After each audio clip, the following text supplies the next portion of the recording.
ಪ್ರಹ್ಲಾದ ಎನ್ನುವ ಹಾಗೆ ಹೆಸರನ್ನಿಟ್ಟರು ಮಗನ. ಹೌದು ಮಗು, ನಿನ್ನನ್ನು ನೋಡಿದ್ರೆ ಎಲ್ಲರಿಗೂ ಸಂತೋಷವೇ. ಅಷ್ಟು ಮುದ್ದು ಮುದ್ದಾಗಿದ್ದವ ನೀನು, ಎಲ್ಲರಿಗೂ ಸಂತೋಷವನ್ನು ನೀಡುವವ ನೀನು.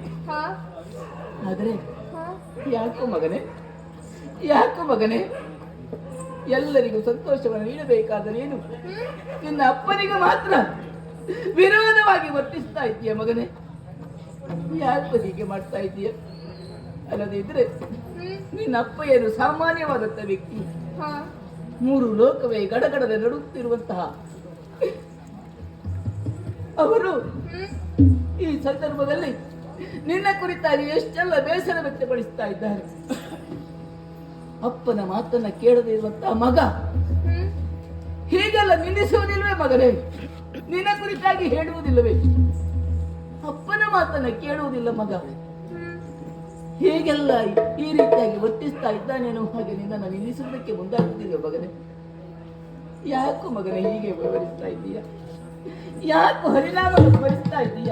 ಹರಿಯ ನಾಮವ ಸ್ಮರಿಸದಿದ್ದರೆ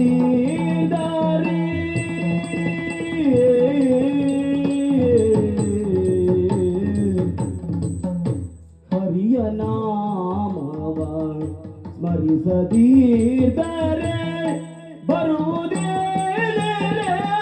ಕೊರತೆ ನಿನಗದಾಗ ಮಗನೇ, ಬರುವುದೇ ಕೊರತೆ ನಿನಗದಾಗ.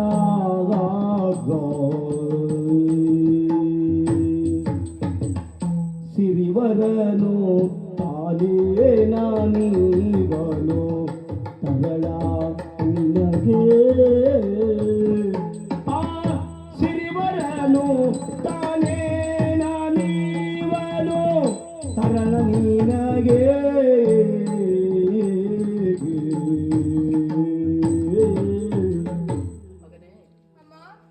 ಯಾವತ್ತು ನೀನು ಹರಿನಾಮವನ್ನು ಸ್ಮರಿಸ್ತಾ ಇದ್ದೀಯ ಅದನ್ನು ನಿನಗೆ ಹೇಳಿಕೊಟ್ಟವರು ಯಾರು ಮಗನೇ? ಅಲ್ಲದೆ ಇದ್ದರೆ ಈ ರಕ್ಕಸ ಸಾಮ್ರಾಜ್ಯದಲ್ಲಿ ಎಲ್ಲರೂ ಹೇಳ್ತಿರುವಂತಹ ವಿಚಾರ ಅದು ಹರನ ಸ್ಮರಣೆ. ಆ ಶಂಕರ